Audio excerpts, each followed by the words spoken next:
Hello friends, you are welcome back to my YouTube channel. I am Dr. Srishal Tolstoy. I have come up with the story The Three Questions by Leo Tolstoy. Leo Tolstoy was born in 1828 and died in 1910. He was a great Russian thinker and writer. He wrote many novels, short stories, and an autobiography called My Confession. His two novels, War and Peace and Anarchy and Nina, are his masterpieces, and they are the finest novels in world literature. Friends, in our life, we have many questions, and we try to get the answers of those questions, but sometimes only we get the partial answer and we don't get satisfied with it. And even sometimes we don't get the answers of those questions and the questions left unanswered, and with the passing of the time we forget them. In this story, there is a one king who has three questions and he is in search of the answers of those three questions. He invites the wise men of his kingdom, but nobody is able to give the answer to his questions. And then he goes to a hermit and comes up with the answers to those questions and with his own experience. Friends, this is the brief idea about the story. So let us see the story in detail.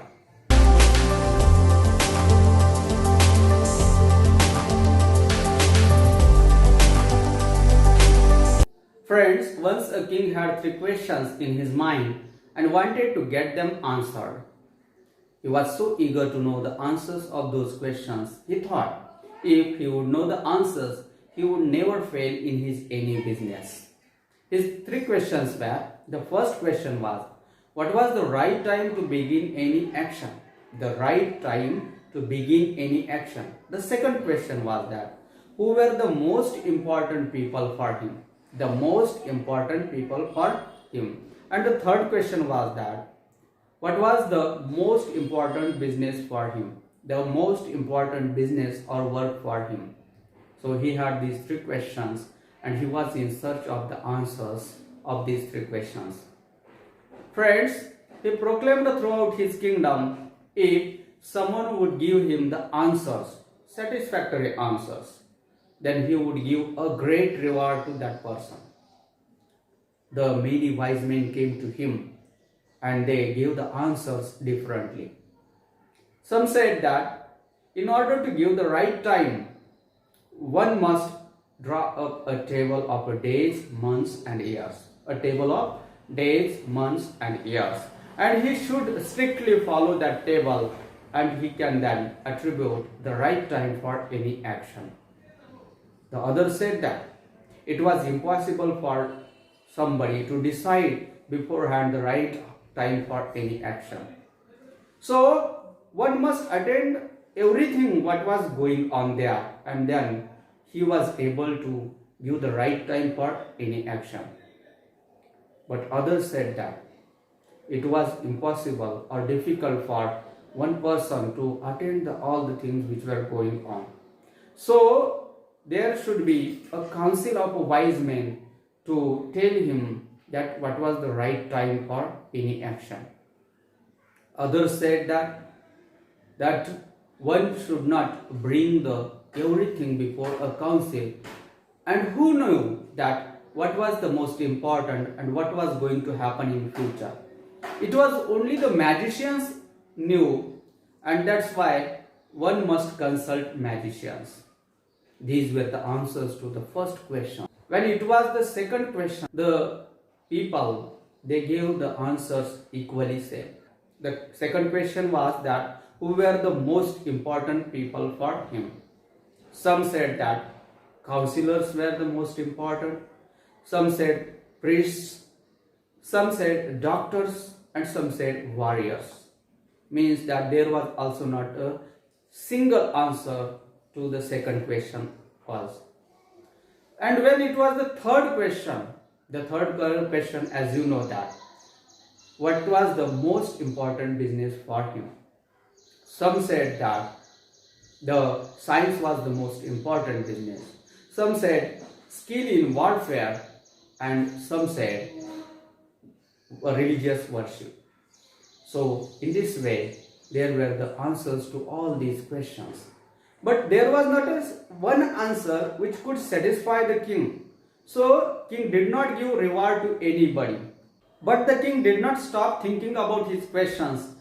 He wanted to get the answers of those questions. He was in search of someone that who could satisfy him. And he knew that there was only one person who could satisfy him, and that person was a hermit living in a wood. He was renowned for his wisdom. But the thing was that he used to meet only the common men. So the king dressed up himself like a common man, went up to the wood, and at the entrance of the wood, he ordered his men to wait there. He got down from his horse, went by walking, reached the hut of the hermit. He saw that the hermit was digging the ground, and hermit also saw him, greeted him, but did not recognize, as the king raised up himself like a common man. The hermit went on digging. He was frail and weak. Each time he stuck his spade into the ground and turned a little earth.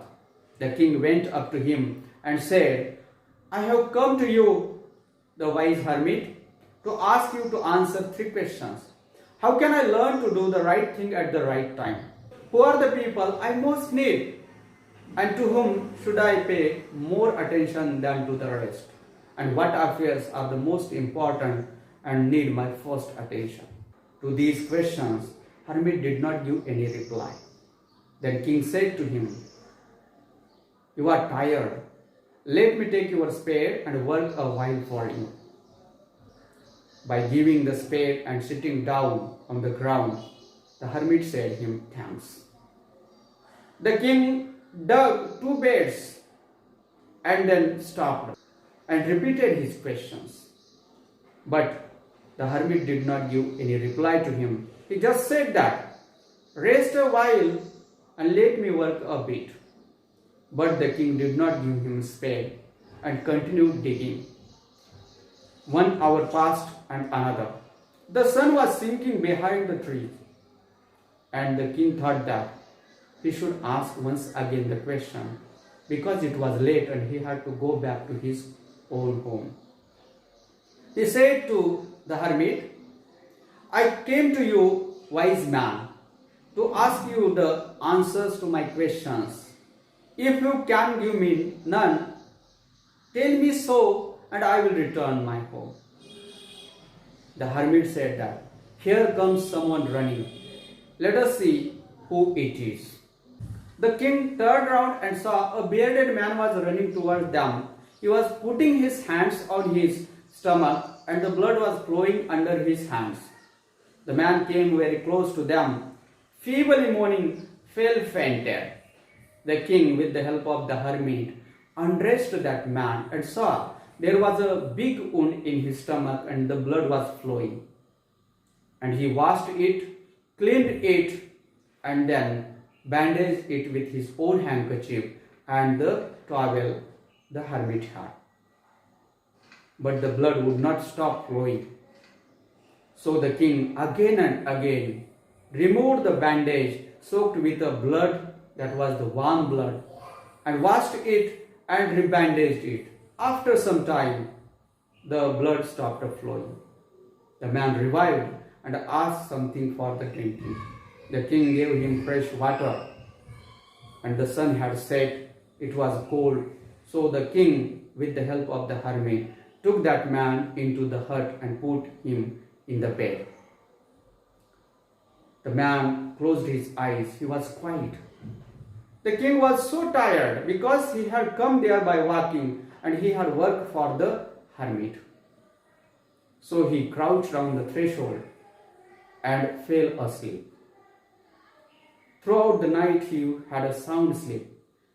In the morning he awoke. He saw that the man who was in the bed, he was intently gazing at him. And the man said to him, Forgive me.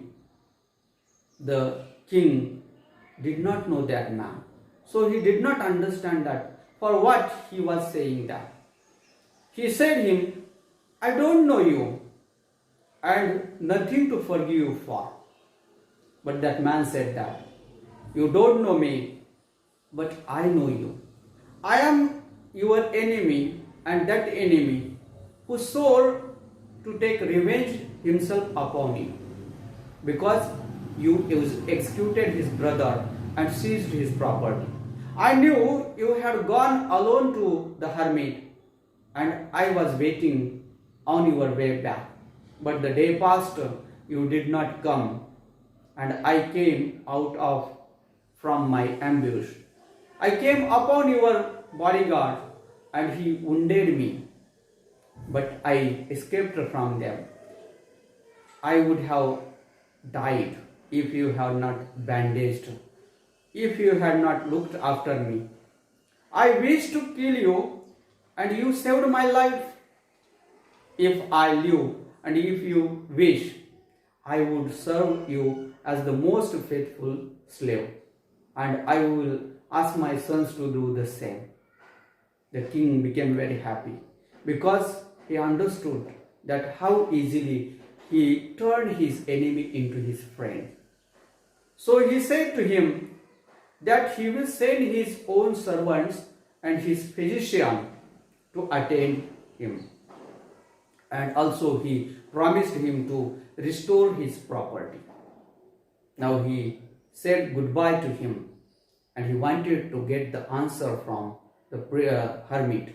So he came back once again to the hermit where he was sitting. When he came to the porch, he saw that the hermit was sowing the seeds in the beds which had been dug yesterday. When he went very close to him, he said to him that I came for the last time to ask you, give the answers of my questions. And the hermit said, you have been answered. But king did not understand that. He said, how and when? The hermit went on explaining him that, do you not see, if you had not pitied my weakness, you would have gone back, and on your way the man had attacked you, and you would have repented. It means that the time you spent here digging for me was the most important time, and I was the most important man for you. And doing good for me, or what you did for me, that was the good thing and the most important thing for you. And later on, when that man came running to us, you attended him. That time was most important. You served him, you bandaged him. That service means that the work was important for you. And the man whom you served, that man was important to you. Means that the time when you attended him was the most important, and the man to whom you attended, that man was important for you, and the service you gave that man, that service was important, that work was important for you. In this way, you have the answers of all these three questions. If you had not bandaged that man, if you had not served that man, the man would have not made peace with you and might have died. So remember, he said to the king, the most important time in our life is now, because in this time we have any power, and the person is important that with whom you are. We don't know in future with whom we will have the dealings. So the person with you is the most important for you. And the work to do the good for that person is the most important work for you or anybody else. And that's why we have been sent into this world, the hermit said to him. Friends, here the king understands that the answers of his three questions. It means that he needed to be explained it, though it happened with him, but he couldn't understand easily that these are the answers of his questions. Friends, in our life also, we have many times many questions, and we have the answers in our own life, in our own experiences, but we don't understand, we don't realize those answers, and we think that we haven't got the answers to our questions. But we need to understand them. We need to realize them these are the answers to our questions. In this story also we see that the king comes to the hermit, but hermit does not give any answer to his questions, but let him realize, let him experience himself that how there are the answers of his own questions. So friends, we need to understand that the now is the most important time in our life. The present is the most important time in our life. And the person who is with you, that is the very, very important for you. And to do the good for any person or the person with you is our most important duty, work or business in our life. And we should do that, friends. Friends, today we stop here. I hope you might have liked the story. If you have liked the story, please don't forget to subscribe my channel by pressing the bell icon if you haven't subscribed yet. And thank you for watching this story.